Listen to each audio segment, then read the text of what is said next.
계속 문제가 될 수 있는 게 매물은 되게 부족해진다. 그리고 입주 물량도 없기 때문에 새 매물도 없어지지만 예전 매물도 이제 많이 사라진다. 매물이 줄어드는데 수요가 유지된다 그러면 가격은 오르겠죠. 문재인 정부 때처럼 계속 규제가 나오고 조금 침체하다가 다시 또 오르고 또 규제가 나오고 침체하고 오르고 이런 계속 반복되지 않을까.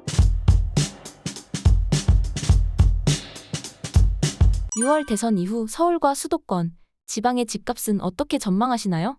대선이 끝난다는 거는 어쨌든 불확실성이 해소된다는 의미가 큰 것 같아요. 그래서 그러면 이제 부동산 시장에 긍정적인 영향을 예전 총선에서도 비슷했던 그런 영향이 오지 않을까라고 생각하고요. 그래서 6월 달하고 7월 달, 즉 스트레스 DSR 3단계가 시행되기 전에 어쨌든 좀 대출을 받아가지고 집을 사려고 하는 수요는 몰릴 거라고 봅니다. 그래서 6, 7월 달에 거래가 좀 늘어나고 가격이 좀 오를 가능성이 있고요. 그러면 새로 이제 들어선 정부 입장에서도 뭔가 대책을 내놓을 가능성이 크거든요. 특히나 이제 민주당이 집권한다 그러면 그거를 용납하기는 힘들 거예요. 그래서 뭐 9월이나 10월 정도에 부동산 대책이 나올 가능성이 크겠죠. 근데 이제 그 대책이라는 것이 제가 예상하기로는 대출 규제, 특히나 이제 예전에 문재인 정부 때 보면 우리가 고가주택에 대한 대출 규제를 했습니다. 15억 이상.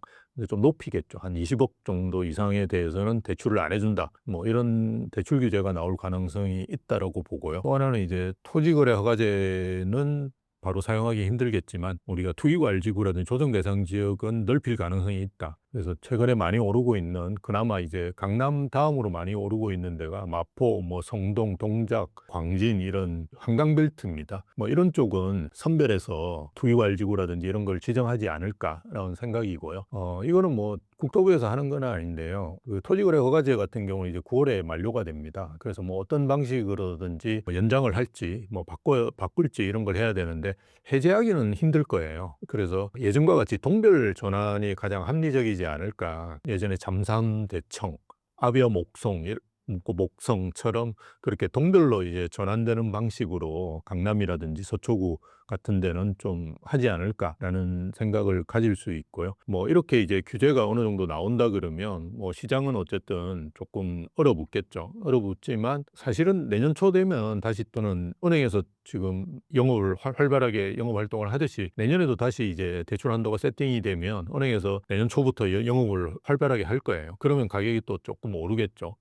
그런데 2026년 5월 9일부터 이제 양도세 중과가 시행이 된다라고 한다 그러면 또 시장은 좀 얼어붙거든요. 왜냐면 팔려고 하는 사람들은 매물을 걷어들이고 하지만 이제 계속 문제가 될 수 있는 게 매물은 되게 부족해진다. 그리고 입주 물량도 없기 때문에 새 매물도 없어지지만 예전 매물도 이제 많이 사라진다. 매물이 줄어드는데 수요가 유지된다 그러면 가격은 오르겠죠.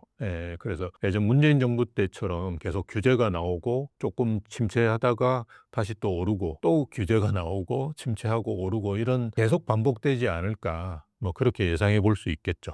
내 집 마련을 앞두고 있다면 그 시기는 언제가 좋을까요? 저는 뭐 빠를수록 좋다라고 생각하는데요. 자기가 어디를 사느냐 그리고 자기 상태가 어떠냐에 따라서 좀 다를 수 있다라고 봅니다. 나는 뭐 강남이라든지 아니면 마포, 성동 이런 주거선호지역을 좀 사야 되겠다라고 생각하시는 분들은 계신다 그러면 저는 조금 빨리 움직이는 게 좋다. 왜냐하면 이게 가격이 계속 오를 가능성이 있거든요. 최근에도 오르는 지역을 재작년부터 사실은 보시면 대부분 이제 주거선호 지역은 오르고요. 우리가 소위 이야기해서 서울 외곽 지역은 오히려 떨어지는 데가 많습니다. 그래서 오르기 전에 어쨌든 좀 사시는 것이 좋지 않을까. 대신에 나는 뭐 그렇게 주거선호 지역 쪽이 아니다라고 한다 그러면 조금 여유를 갖고 하셔도 저는 괜찮다 봅니다. 올해 이제 어쨌든 대출 규제가 한번 나올 가능성이 또 있거든요. 그때 되면 또 시장이 좀 얼어붙으면서 매물을 이제 선택해서 사실 수 있는 시기가 올 겁니다. 그래서 내가 어디를 사느냐, 그리고 무주택자냐, 1주택자냐에 따라서 조금 다르게 움직일 수는 있는데요. 어쨌든 가격은 새로 들어서는 정부 5년 동안 계속 오르지 않을까. 주춤하다 오르고 주춤하다 오르고 하기 때문에 생각하시는 거를 땡기시는 것이 자산관리 차원에서 도움이 되지 않을까 그렇게 봅니다. 내 집 마련을 앞두고 있다면 어떤 물건을 주목하면 좋을까요?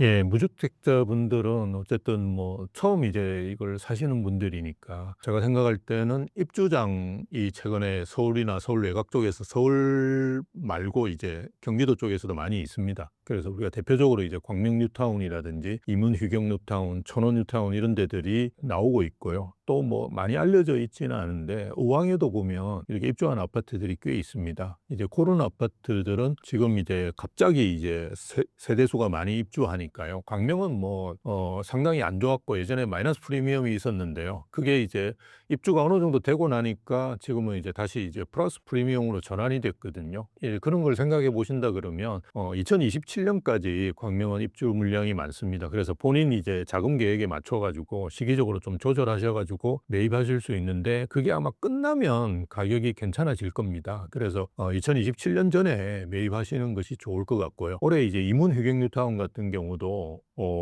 그 한 만 세대가 입주가 하거든요. 그러면 어쨌든 이게 가격이 많이 눌려 있습니다. 그래서 이렇게 사시는데 뭐 좋지 않을까, 좋은 기회가 될 수 있고요.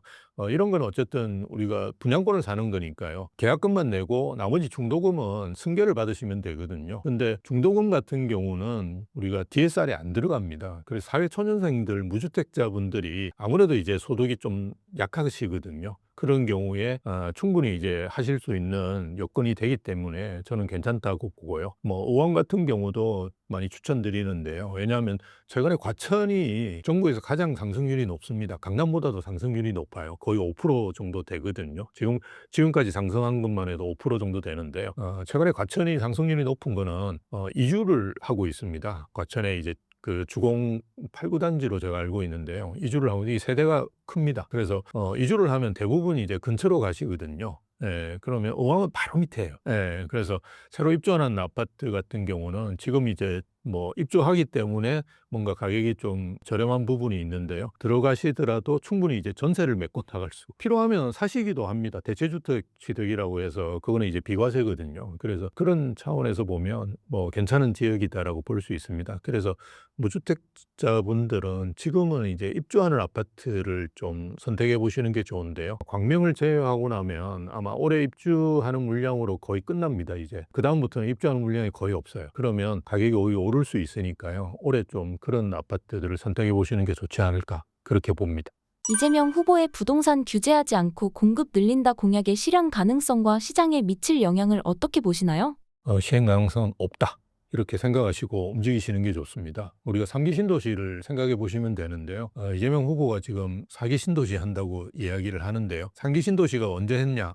문재인 정부에서 했습니다. 그죠? 근데 지금 본청약하고 있는 게 한 만 세대 정도밖에 안 됩니다. 3기 신도시는 지금 20만 가구 정도 되는데요. 본청약이 지금 올해 이제 하는 게 만 세대 정도밖에 안 되고요. 올해 이제 본청약 한 거는 빠르면 2028년. 근데 최근에는 이제 보면 공사 기간이 길어집니다. 그래서 정상적으로 2029년 정도에 입주할 거예요. 그래서 한 10년 걸리잖아요. 그러면 본인이 이제 할 수 있는 게 아무것도 없다라고 생각하시면 됩니다. 그런데 뭐 사기 신도시 이런 거는 사실은 안 하는 게 맞고요. 지금은 서울 도심을 빨리빨리 이제 활성화시킬 수 있는 재개발 재건축 쪽을 하는 게 좋은데요. 뭐 그런 거는 좀 의미가 있다라고 저는 생각하고요. 오히려 이제 3기 신도시 문재인 정부 때 했던 것들을 좀 땡겨가지고 그죠. 빨리 입주시킬 수 있도록 관리를 철저히 좀 하고 그다음 또 1기 신도시 선도지구를 조금 지정을 했습니다. 그것도 원래 일정 사항으로 본다 그러면 내년에 이주를 하고 내후년에 착공을 해야 되거든요. 근데 이 일정이 지켜질 거라고 생각하는 분 아무도 없습니다. 그래서 좀 그거를 좀 그나마 늦지 않도록 할 수 있도록 이렇게 좀 신경을 써서 하는 것이 중요하지 지금 사기 신도시 이야기할 때는 전혀 아니고요. 지금 우리가 부족한 부분이 올해 2030년까지 사실은 입주 물량이 거의 부족하거든요. 그거를 이제 메꿔 나갈 수 있는 거는 사실은 3기 신도시라든지 뭐 이런 거기 때문에 그걸 이제 좀 땡기고 그나마 재건축이 진행이 되는데 뭐 중간에 이제 멈춰 있는 부분들이 많습니다. 조합이 설립됐는데 뭐 5년 10년 되도록 사업 시행 인가를 못 받은 데들이 많거든요. 그런 것들은 뭔가 문제가 있으니까 들어가서 보고 뭔가 해결해 주면서 그죠 좀 땡겨서 그나마 빨리 분양할 수 있도록 해주는 거 뭐 이게 오히려 지금 주택 공급에 도움이 될 수 있거든요. 그래서 새로운 거 안 하는 게 좋다. 그렇게 그리고 새로운 거는 의미가 없다.